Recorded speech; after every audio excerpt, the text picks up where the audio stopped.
Bihar assembly ఎన్నికల నేపథ్యంలో India కూటమి తమ మేనిఫెస్టోను విడుదల చేసింది.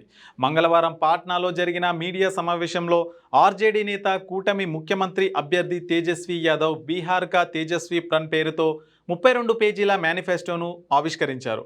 అధికారంలోకి వస్తే ప్రతి ఇంటికి ఒక ప్రభుత్వ ఉద్యోగం కల్పిస్తామని ఈ సందర్భంగా హామీ ఇచ్చారు.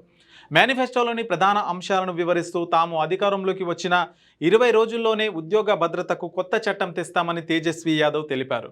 20 నెలల్లోగా రాష్ట్ర వ్యాప్తంగా ఉపాధి హామీ పథకాన్ని అమలు చేస్తామన్నారు. ప్రభుత్వ శాఖల్లో పనిచేస్తున్న కాంట్రాక్టు ఉద్యోగులందరినీ పర్మనెంట్ చేస్తామని, జీవికా దీదీలను సైతం శాశ్వత ఉద్యోగులుగా గుర్తించి నెలకు 30,000 రూపాయల జీతం అందిస్తామని హామీ ఇచ్చారు. వివాదాస్పద వక్ఫ్ సవరణ చట్టాన్ని బీహార్లో అమలు చేయకుండా అడ్డుకుంటామని మేనిఫెస్టోలో స్పష్టం చేశారు.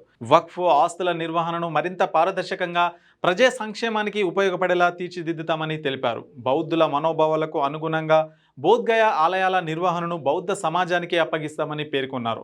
మరో కీలక హామీగా రాష్ట్రంలో తాటికల్లుపై ఉన్న నిషేధాన్ని ఎత్తివేస్తామని తేజస్వి ప్రకటించారు.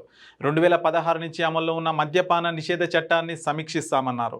ఈ చట్టాల కింద అన్యాయంగా జైల్లో మగ్గుతున్న దళితులు, పేదలకు తక్షణమే ఉపశమనం కల్పిస్తామని హామీ ఇచ్చారు. తరతరాలుగా కల్లు గీతనే నమ్ముకున్న వర్గాలకు జీవనోపాధి కల్పించాల్సిన అవసరం ఉందని ఆయన అభిప్రాయపడ్డారు.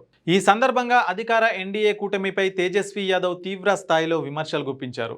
ఎన్డీఏకు బీహార్ అభివృద్ధిపై ఎలాంటి విజన్ లేదు, అందుకే ఇంతవరకు మేనిఫెస్టో కూడా విడుదల చేయలేదు. బీజేపీ నేతలు, అవినీతి అధికారులు ముఖ్యమంత్రి నితీష్ కుమార్ను కీలుబొమ్మగా మార్చాయి. నితీష్ మళ్లీ సీఎం అభ్యర్థి కారని కేంద్ర హోంమంత్రి అమిత్ షా ఇప్పటికే స్పష్టం చేశారు అని ఆరోపించారు.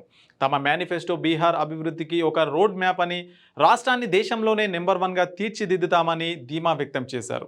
ఈ కార్యక్రమంలో కాంగ్రెస్ సీనియర్ నేత పవన్ ఖేరా, సిపిఐ ఎంఎల్ లిబరేషన్ పార్టీ ప్రధాన కార్యదర్శి దీపాంకర్ భట్టాచార్య, వీఐపీ పార్టీ అధినేత ముఖేష్ సహాని సహా తదితర ఇండియా కూటమి నేతలు పాల్గొన్నారు.